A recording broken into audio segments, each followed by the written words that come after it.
വളരെ പെട്ടെന്ന് ചെയ്ത് കൊടുക്കാനുള്ളൊരു 1/2 കിലോ വാഞ്ചോ കേക്കിൻ്റെ ഓർഡറാണ് കേട്ടോ നമുക്ക് കിട്ടിയത്. അപ്പോൾ ഇത് നിങ്ങൾക്ക് പല വിധത്തിലുണ്ടാക്കാം. ഞാനിപ്പോൾ ഓൾറെഡി വേറെ കുറച്ച് ആവശ്യങ്ങൾക്ക് വേണ്ടിയിട്ട് മിൽക്ക് കോമ്പൗണ്ട് ഗനാഷ് തയ്യാറാക്കി വെച്ചിട്ടുണ്ടായിരുന്നു കേട്ടോ. ഇത് റൂം ടെമ്പറേച്ചറിലിരുന്ന് തണുത്തതുകൊണ്ടാണ് ഇത്ര കുറച്ചൊരു തിക്കായിട്ട് ഫീൽ ചെയ്യുന്നത്. 1:1 റേഷ്യോയിലാണ് ചെയ്തത്. വിപ്പിംഗ് ക്രീമും മിൽക്ക് കോമ്പൗണ്ടും വെച്ചിട്ട് നിങ്ങൾക്ക് ഡാർക്ക് ചോക്ലേറ്റ് വെച്ചിട്ടും ഗനാഷ് ഉണ്ടാക്കാം. അത് മിൽക്ക് മെയ്ഡ് ചേർത്ത് മെൽറ്റ് ചെയ്യുക, അതല്ലെങ്കിൽ പാല് ചേർത്ത് മെൽറ്റ് ചെയ്യുക, എങ്ങനെയാണെങ്കിലും കുഴപ്പമില്ല. പല വിധത്തിൽ നമുക്കത് ചെയ്യാം. കൊക്കോ പൗഡർ വെച്ചിട്ട് ചെയ്യാം. അതൊക്കെ ഞാൻ വഴിയെ പറഞ്ഞുതരാം കേട്ടോ. ഇവിടെ നമുക്ക് ഉണ്ടാക്കാൻ വേണ്ടിയിട്ട് ഒറ്റ ബാറ്ററല്ലേ അടിക്കുന്നുള്ളൂ. അപ്പോൾ എൻ്റെ അടുത്ത് 2 6 ഇഞ്ചിൻ്റെ ടിന്ന് ഉള്ളത് കൊണ്ട് ഞാൻ രണ്ടും ബട്ടർ പേപ്പറൊക്കെ ഇട്ട് ലൈനിങ് ചെയ്ത് ഇങ്ങനെ വെച്ചിട്ടുണ്ട്. നിങ്ങളുടെ അടുത്ത് ഒരു ടിന്നാണെന്നുണ്ടെങ്കിലും കുഴപ്പമൊന്നുമില്ല. ഓവൻ ഇല്ലെങ്കിലും പ്രശ്നമില്ല, നമുക്ക് കേക്ക് ഉണ്ടാക്കാം. 1/2 കപ്പ് മൈദയാണ് നമ്മൾ 1/2 കിലോ കേക്കിന് വേണ്ടിയിട്ട് എടുക്കുന്നത്. ആ ഒരു 1/2 കപ്പ് ഞാനിവിടെ അളന്നെടുത്തിട്ടുണ്ട്. 1/2 കപ്പ് എന്ന് പറയുമ്പം എത്ര ഗ്രാമാണെന്ന് ഓർമ്മയുണ്ടോ ആർക്കെങ്കിലും? നമ്മളെ കഴിഞ്ഞ വീഡിയോ കണ്ടവർക്ക് മനസ്സിലാവും. മെഷറിംഗ് കപ്പിൻ്റെ എല്ലാ ഡീറ്റെയിൽസും നമ്മൾ കൊടുത്തൊരു വീഡിയോ ഉണ്ടായിരുന്നു. ഓർമ്മയുണ്ടെങ്കിൽ കമൻറ്റ് ചെയ്യണം കേട്ടോ. അതവിടെ അരിച്ചു മാറ്റി വെച്ചിട്ടുണ്ട്. ഇനി നമുക്ക് 2 കോഴിമുട്ടയാണ് ആവശ്യമായിട്ട് വരുന്നത്. അതുപോലെ സ്റ്റാൻഡ് മിക്സറിലാണ് നമ്മളിന്ന് കേക്ക് ഉണ്ടാക്കുന്നത്. അതെന്താ അറിയോ? പലരും ചോദിച്ചിട്ടുണ്ടായിരുന്നു ഈ സ്റ്റാൻഡ് മിക്സറിൽ ഈ 2 കോഴിമുട്ടയൊക്കെ വെച്ചിട്ട് കേക്ക് ഉണ്ടാക്കാൻ സാധിക്കുമെന്ന്. അപ്പോൾ പിന്നെ അതങ്ങ് കാണിച്ചു തരാമെന്ന് വിചാരിച്ചു കേട്ടോ. അപ്പോൾ നമ്മൾ 2 കോഴിമുട്ടയുടെ വെള്ളയും മഞ്ഞയും സെപ്പറേറ്റ് ചെയ്തെടുക്കുകയാണേ. അപ്പോൾ ഇത്തവണ കിട്ടിയ കോഴിമുട്ടേൻ്റെ തോടുകളൊക്കെ ഒരു തീരെ ശക്തിയില്ലാത്ത പോലെ, ഒന്ന് ചെറുതായിട്ട് തട്ടുമ്പോഴേക്കും പൊട്ടി ഉടഞ്ഞു പോകുന്ന പോലെയുള്ളതാണ് കേട്ടോ കിട്ടിയത്. അപ്പം കുഴപ്പമില്ല. ചില സമയത്താണെങ്കിലും മറ്റേ ഫെവിക്കോള് തിന്നിട്ടുള്ളൊരു പരസ്യമില്ലായിരുന്നോ പണ്ട്, കോഴിയുടെ മുട്ട കൊണ്ട് എറിഞ്ഞിട്ട് ചെമ്പ് കൂടൊക്കെ ഹോള് വന്ന് വെള്ളം ഒഴുകുന്നത്, അതുപോലത്തെ കോഴിമുട്ടയും കിട്ടാറുണ്ട് കേട്ടോ. ചുമ്മാ ഓർമ്മ വന്നപ്പോൾ പറഞ്ഞതാണേ. എന്തായാലും നമ്മളിവിടെ എഗ് വൈറ്റും യോക്കും സെപ്പറേറ്റ് ചെയ്ത് വെച്ചിട്ടുണ്ട്, 2 കോഴിമുട്ടയുടേത്. ഇനി നമുക്ക് പഞ്ചസാര പൊടിക്കണം. 1/2 കപ്പ് കേക്കിന് 1/2 കപ്പ് മൈദയ്ക്ക് നമ്മൾ 1/2 കപ്പ് പൊടിച്ച പഞ്ചസാരയാണ് വേണ്ടത്. അപ്പോൾ പൊടിച്ച് കഴിയുമ്പം അളവ് കൂടുമല്ലോ. അപ്പോൾ നമ്മൾ 1/3 ആണ് കപ്പ് എടുക്കുന്നത്. 1/3 എന്ന് പറഞ്ഞാൽ ഓർമ്മയുണ്ടാവും. ഇത് ഞാൻ ഡീറ്റെയിൽഡ് വീഡിയോ തൊട്ട് മുന്നേ അപ്ലോഡ് ചെയ്തുകൊണ്ടാണ് ഇങ്ങനെയൊക്കെ പറയുന്നത്. അതായത് 1/2 കപ്പിൽ കൂടുതൽ, കുറവുമാണ്, 1/4 കപ്പിനേക്കാൾ കൂടുതലാണ്. മനസ്സിലായില്ലേ? അല്ലെങ്കിൽ നിങ്ങൾ പഞ്ചസാര പൊടിക്കുക, എന്നിട്ട് 1/2 കപ്പിൽ അളന്നിങ്ങ് എടുക്കുക. എന്തായാലും പൊടിച്ച പഞ്ചസാര റെഡി. ഇനി നമ്മൾ സ്റ്റാൻഡ് മിക്സറിൽ വെച്ചിട്ട് ഫുൾ സ്പീഡിലിട്ടിട്ട് അങ്ങോട്ട് ബീറ്റിംഗ് തുടങ്ങിയിട്ടുണ്ട്. ബീറ്റ് ചെയ്ത് അതൊരു ക്രീമി പരുവത്തിലേക്ക് എത്തുമ്പോഴാണ് നമ്മൾ കുറേശ്ശെ പൊടിച്ചു വെച്ച പഞ്ചസാര ചേർത്ത് കൊടുക്കുന്നത്. ഇത് നമ്മൾ ഡീറ്റെയിൽ ആയിട്ട് വീഡിയോ ഇട്ടതുകൊണ്ട് ഇത് പറയുന്നില്ല. എന്നുവെച്ചാൽ ബേക്കിംഗ് പൗഡറും ബേക്കിംഗ് സോഡയും ചേർക്കാത്ത എങ്ങനെ പെർഫെക്റ്റ് ആയിട്ട് ചെയ്യാമെന്നുള്ള വീഡിയോൻ്റെ ലിങ്ക് ഞാൻ ഡിസ്ക്രിപ്ഷൻ ബോക്സിൽ കൊടുക്കാം. ഒരു നുള്ളുപ്പും 1/2 ടീസ്പൂൺ വാനില എസൻസുമാണ് നിങ്ങളിതിൽ ചേർത്തത് കണ്ടത് കേട്ടോ. ഇതാ ഇപ്പോൾ കണ്ടോ, അളവ് കുറവായതുകൊണ്ട് തന്നെ സൈഡിൽ ഇങ്ങനെ പറ്റി പിടിച്ചിട്ടുണ്ട്. അത് ബീറ്റ് ചെയ്യുമ്പോൾ കൂടെ ചേർന്നില്ല. അത് ഞാൻ ഇടയ്ക്ക് ഒന്നിങ്ങനെ തട്ടി സെൻറ്ററിലോട്ട് ആക്കി കൊടുത്തിട്ട് വീണ്ടും ബീറ്റ് ചെയ്യാൻ വെച്ചു. എന്നിട്ട് നമ്മൾ ഓരോരോ ഉണ്ണികളായിട്ട് ഇങ്ങനെ മുട്ടയുടെ മഞ്ഞ ചേർത്ത് ബീറ്റ് ചെയ്യാണ് കേട്ടോ. ഇനി നമ്മൾ 1 ടേബിൾ സ്പൂൺ പാല്, അത് തിളച്ചതാവാം തിളയ്ക്കാത്തതാവാം, എന്താണേലും ഫ്രിഡ്ജിലെ തണുപ്പ് പറ്റൂല എന്നേ ഉള്ളൂ. റൂം ടെമ്പറേച്ചറിൽ ഇരുന്നാൽ മതി, അല്ലെങ്കിൽ ചൂടുണ്ടെങ്കിലും കുഴപ്പമില്ല. അതുപോലെ 1 ടേബിൾ സ്പൂൺ ഓയിലും കൂടെ ചേർത്ത് ആ വിസ്കും ബീറ്റിങ്ങും അത് ആ പരിപാടി അവിടെ കഴിഞ്ഞു. ഇനി നമ്മൾ പ്രീഹീറ്റ് ചെയ്യാൻ വേണ്ടിയിട്ട് വെക്കുക. ഓവനാണെങ്കിൽ 200 ഡിഗ്രി സെൽഷ്യസിൽ വെക്കുക. പിന്നെ ചെമ്പിലാണ് നിങ്ങൾ സ്റ്റൗ ടോപ്പിലാണ് ചെയ്യുന്നത് വെച്ചാൽ ഫുൾ ഫ്ലെയിമിൽ അടച്ച് വെച്ച് പ്രീഹീറ്റ് ചെയ്യാൻ വെക്കുക. ഇനി നമ്മൾ ഈ ഒരു 1/2 കപ്പ് മൈദ മൊത്തമായിട്ട് തന്നെ ഇതിലോട്ട് ഇട്ടിട്ട് ജസ്റ്റ് ഒന്ന് ഫോൾഡ് ചെയ്തെടുക്കുകയാണ്. എങ്ങനെയാണ് ഫ്ലോർ മിക്സ് ചെയ്യേണ്ടതെന്നും ഇതിൻ്റെ A to Z കാര്യങ്ങൾ ആദ്യമായിട്ട് കാണുന്ന ആളുകളാണെന്നുണ്ടെങ്കിൽ ഉറപ്പായിട്ടും നിങ്ങൾ കണ്ടോ, ഞാൻ ഗ്യാരണ്ടി ആ വീഡിയോ കണ്ടതുകൊണ്ട് നിങ്ങൾക്ക് കുറേ കാര്യങ്ങൾ മനസ്സിലാവുമെന്ന് എനിക്ക് 100% ഉറപ്പുണ്ട് കേട്ടോ. അതും കൂടെ ഒന്ന് കണ്ടു നോക്കൂ ആദ്യമായിട്ട് കാണുന്നവരെ. അല്ലാത്തവർക്ക് പിന്നെ അത് ബൈ ഹാർട്ടായല്ലോ. കുറേ പേര് അത് തന്നെയാണ് ഇപ്പോൾ സ്ഥിരമായിട്ട് ഫോളോ ചെയ്യുന്നതെന്നൊക്കെ പറഞ്ഞ് മെസ്സേജ് അയക്കുന്നുണ്ട്. സെയിൽ ചെയ്യാൻ പറ്റി, ആ സ്പഞ്ച് കിട്ടിയതിന് ശേഷം ബേക്കർ ആവാൻ പറ്റി എന്നൊക്കെ പറഞ്ഞ് കുറേ മെസ്സേജ് വന്നു. അതൊക്കെ ഭയങ്കര സന്തോഷമാണ് കേട്ടോ. എന്തായാലും ഈ മിക്സിങ് കഴിഞ്ഞപ്പോൾ നമ്മൾ ഒരു ടിന്നിലേക്ക് ഒരു 2 ലെയർ കിട്ടാൻ പാകത്തിനുള്ള ബാറ്ററാണ് ഒഴിച്ചു കൊടുക്കേണ്ടത്. പക്ഷേ എൻ്റെ അടുത്ത് അബദ്ധവശാൽ കുറച്ച് അധികം തന്നെ, എന്നോട് മറന്നുപോയി ഇത് ഇത്രയേ ഒഴിക്കണ്ടൂ, ഞാൻ മൊത്തമായിട്ട് ഒഴിക്കാമെന്നുള്ള ധാരണയിലായിപ്പോയി കേട്ടോ. അപ്പോൾ കുറച്ചേ എനിക്ക് 1 ലെയറിന് വേണ്ടിയിട്ട് മാറ്റി വെക്കാൻ പറ്റുള്ളൂ. ഈ സമയത്ത് നമ്മൾ നേരത്തെ ഉണ്ടാക്കിയിട്ടുള്ള ഗനാഷ് ഉണ്ടല്ലോ, അതാണ് ഇതിൽ ചേർത്ത് കൊടുക്കുന്നത്. ഒരു 1/2 ടേബിൾ സ്പൂൺ മുതൽ 1 ടേബിൾ സ്പൂൺ വരെ ആയാൽ കുഴപ്പമൊന്നുമില്ല. ഇതിന് പകരം നിങ്ങൾക്ക് ഒരു 1.5 ടീസ്പൂൺ കൊക്കോ പൗഡറിലേക്ക് ഒരു 3 ടീസ്പൂൺ ചൂടുള്ള പാലൊഴിച്ച് മിക്സ് ചെയ്തിട്ടുള്ള ആ മിക്സ് ചേർക്കാം കേട്ടോ.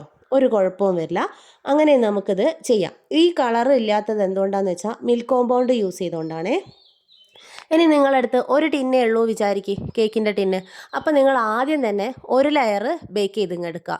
അതായത് ചോക്ലേറ്റ് സ്പഞ്ചിൻ്റെ ലെയർ ബേക്ക് ചെയ്തെടുക്കുക. മറ്റേ ബാറ്റർ പുറത്തിരിക്കട്ടെ, കുഴപ്പമൊന്നുമില്ല, റൂം ടെമ്പറേച്ചറിൽ അവിടെ ഇരുന്നോട്ടെ. എന്നിട്ട് ഇത് ബേക്ക് ആയതിന് ശേഷം നിങ്ങൾ പെട്ടെന്ന് തന്നെ ഡിമോൾഡ് ചെയ്തതിന് ശേഷം അടുത്ത ബാറ്റർ ഒഴിച്ചിട്ട് അടുപ്പിലേക്ക് വെച്ചാൽ മതി കേട്ടോ, കുഴപ്പമൊന്നുമില്ല. ഇനി നമ്മൾ 160°C ഒരു 15 മിനിറ്റാണ് കേട്ടോ ഇത് ബേക്ക് ആക്കിയത്. അതുപോലെ തന്നെ സ്റ്റൗ ടോപ്പിലാണെങ്കിലും ലോ ഫ്ലെയിമിൽ ഒരു 10-20 മിനിറ്റ് മാക്സിമം മതിയേ. ഇനി നമ്മൾ മിൽക്ക് സിറപ്പ് ഉണ്ടാക്കുന്നതാണ് കാണിച്ചത്. കുറച്ച് മിൽക്ക് മെയ്ഡ് ഒഴിച്ചിട്ട് കാച്ചിയ പാലൊഴിച്ച് മിക്സ് ചെയ്തു. മധുരത്തിനനുസരിച്ചുള്ള മിൽക്ക് മെയ്ഡ് ഒഴിക്കണം, അത്രയേ ഉള്ളൂ, വേറെ നോക്കാനൊന്നുമില്ല. കണ്ടോ, നമ്മൾ ഉപയോഗിച്ച ആ ഒരു വൈറ്റ് സ്പഞ്ചിന് 3 ലെയർ ആക്കാനുള്ള കട്ടിയായി പോയിട്ടോ. അതുകൊണ്ട് തന്നെ നമ്മളെ ഡാർക്ക് സ്പഞ്ചിൻ്റെത് തിക്നെസ് ഒരു ഇത്തിരി കുറവാണ്, എന്നാലും വലിയ കുഴപ്പമൊന്നുമില്ല. കണ്ടോ, ഇത്രയൊരു തിക്നെസ്സിലാണ് കിട്ടിയത്.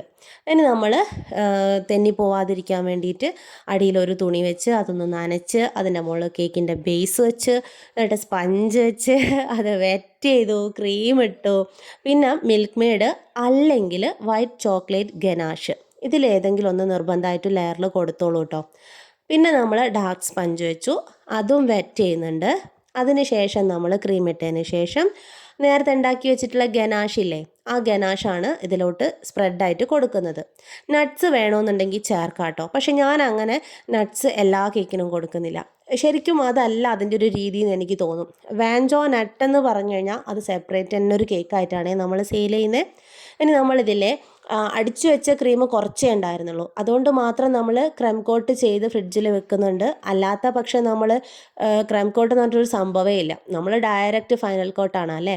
അപ്പോൾ ഐസിങ് വീഡിയോ നമ്മൾ ഡീറ്റെയിൽ ആയിട്ട് ചെയ്തിട്ടുണ്ട്, അതിൻ്റെ ലിങ്കും ഡിസ്ക്രിപ്ഷൻ ബോക്സിൽ കൊടുക്കാം, കണ്ടു നോക്കണേ.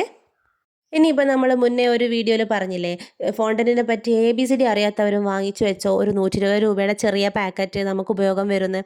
അങ്ങനെ വെച്ചിട്ടുള്ള ഫോണ്ടൻ്റ് എടുക്കുക, കുറച്ച് കോൺഫ്ലോറും വാങ്ങി വെക്കുക കേട്ടോ. ഇനി നമ്മളിതിൽ ഇത് ചെയ്യുമ്പോൾ നമ്മൾ എന്താ പറയുക, നികുതി പണം കൊടുക്കുന്ന മാതിരി ഒരു കുഞ്ഞി കഷ്ണം ശാന്തയ്ക്ക് കൊടുത്താലാണ് നമുക്ക് ബാക്കി പരിപാടി നടക്കുള്ളൂ. അപ്പോൾ അവൾക്കുള്ളത് കൊടുത്തിട്ടുണ്ട്, ചെറിയൊരു പീസ് ഫോണ്ടൻ്റ് അവൾക്ക് കൊടുത്തിട്ടുണ്ട്. നമ്മൾ വയറ്റിൽ ഇങ്ങനെ എന്താ പറയുക, കോൺഫ്ലോർ ഇട്ടിട്ട് ഇങ്ങനെ അതിനെ സോഫ്റ്റ് ആക്കി എടുക്കുകയാണ്. കൈ വെച്ചൊന്ന് തിരുമ്മി സോഫ്റ്റ് ആയതിന് ശേഷം ചപ്പാത്തി പലക വെച്ചിട്ട് ഇതുപോലെ ഒന്ന് പരത്തി കൊടുക്കും. കണ്ടോ, ഓരോരോ ആവശ്യങ്ങളായിട്ട് അവളും വരുന്നുണ്ട്. എൻ്റെ പിന്നിൽ അവൾ വേറെ ഡിസൈൻ ചെയ്യുന്നുണ്ട് കേട്ടോ ഫോണ്ടൻ്റ് വെച്ചിട്ട്. അപ്പോൾ ഇത് ജസ്റ്റ് ഒന്നിങ്ങനെ പരത്തിയെടുത്തതിന് ശേഷം പിന്നെ ഞാൻ ചെയ്യുന്നത് എഡിബിൾ പെന്ന് വെച്ചിട്ട്, പല കളറിൽ നമുക്ക് പെന്ന് അവൈലബിൾ ആണ്. അത് നിങ്ങൾക്ക് ഓൺലൈനിൽ വാങ്ങിക്കാൻ പറ്റും, ഷോപ്പിൽ വാങ്ങിക്കാൻ പറ്റും. അങ്ങനെ ഇത് രണ്ടും നിങ്ങളുടെ കയ്യിൽ പെന്നില്ല വിചാരിക്കുക, കുഴപ്പമൊന്നുമില്ല. എന്താ പോയിൻ്റ് ആയിട്ടുള്ള ഇത് വരുന്ന ബ്രഷില്ലേ, പെയിൻറ്റിങ് ബ്രഷ്, അങ്ങനത്തെ ബ്രഷ് ഉണ്ടെന്നുണ്ടെങ്കിൽ ഫുഡ് കളറിൽ ടച്ച് ചെയ്തിട്ട് ഇങ്ങനെ വരച്ചു കൊടുത്താലും മതി കേട്ടോ. വരയ്ക്കാൻ അറിയുന്ന ആൾക്കാർക്ക് അങ്ങനെ ചെയ്യാം. അപ്പോൾ ഇത് നമ്മൾ പേപ്പറിൽ ചെയ്യുന്ന പോലെ തന്നെ ജസ്റ്റ് ഞാൻ ഒരു ടീച്ചർ പോവാണ് സ്കൂളിൽ, അപ്പോൾ ഒരു മോൾക്ക് സങ്കടമായിട്ട് അവൾ കൊടുക്കുന്ന ഒരു കേക്കാണ് കേട്ടോ, മിസ് യു അമ്മുക്കുട്ടി എന്നൊക്കെ പറഞ്ഞിട്ട്. അപ്പോൾ ആ കുട്ടിക്ക് അവളെ ആ സ്നേഹം കണ്ടപ്പോൾ എനിക്ക് അവൾക്കൊരു സർപ്രൈസ് എനിക്ക് കൊടുക്കണം എന്ന് തോന്നിയിട്ട്, അവൾ പറഞ്ഞില്ല കേട്ടോ അതിങ്ങനെ ചെയ്യാനൊന്നും, എനിക്ക് തോന്നിയിട്ട് ഞാൻ ചെയ്യുന്നതാണ്. അപ്പോൾ നമ്മുടെ അടുത്ത് കേക്ക് വാങ്ങിക്കുന്ന മോളാണ് കേട്ടോ. എന്ത് മോളെ? ഇത് ശാന്തയുടേതാണേ. ഇത് കേക്കിൽ വെക്കാനോ? നമുക്ക് വേറെ കേക്ക് ഉണ്ടാക്കിയിട്ട് വെക്കാം. അങ്ങനെയല്ല, നമുക്ക് കുഞ്ഞൂസിന് വേറെ കേക്ക് അമ്മ ഉണ്ടാക്കി തരാം, അതിൽ വെക്കാം കേട്ടോ. അന്നത് കേക്കിൽ വെക്കാം. അമ്മ അത് സൂക്ഷിച്ച് വെക്കട്ടെ കേട്ടോ. അവൾ എൻ്റെ അടുത്ത് ക്യൂട്ടായിട്ടുള്ളൊരു കേക്ക് വേണം ചേച്ചി എന്നാണ് പറഞ്ഞിട്ടുള്ളൂ. അപ്പോൾ എന്തായാലും ഇത് ഇഷ്ടപ്പെടുന്ന എനിക്ക് അങ്ങോട്ട് തോന്നി, ഞാൻ അങ്ങോട്ട് ചെയ്തു, അത്രേ ഉള്ളൂ. നമ്മൾ വീണ്ടും ക്രീമൊക്കെ ബീറ്റ് ചെയ്ത് പിന്നെ ക്രം കോട്ട് ചെയ്തിട്ടുള്ള കേക്ക് എടുത്തതാ. വീണ്ടും ഒരു ഐസിങ് ഒക്കെ കഴിഞ്ഞു.